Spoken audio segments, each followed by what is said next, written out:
Angel সব পারে।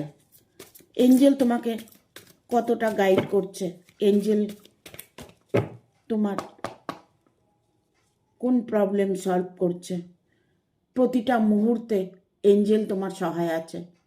তুমি এঞ্জেল কল করছো, এঞ্জেলকে স্মরণ করছো, এঞ্জেল তোমার জীবনে সাকসেস এনে দেবে।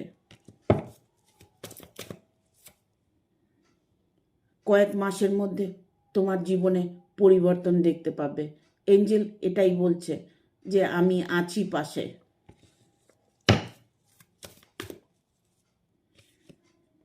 তোমার জীবনে ততটাই সাকসেস আসতে চলেছে। তুমি যেটা করতে চলেছ সেটা তুমি নির্দ্বিধায় করে যাও। তোমার জীবনে সাকসেস অবশ্যই আসবে, কারণ এঞ্জেল বলছে তোমাকে এঞ্জেল সাকসেস এনে দেবে। এঞ্জেলের পাশে থাকো, এঞ্জেলকে কল করো, এঞ্জেলকে ভালোবাসো।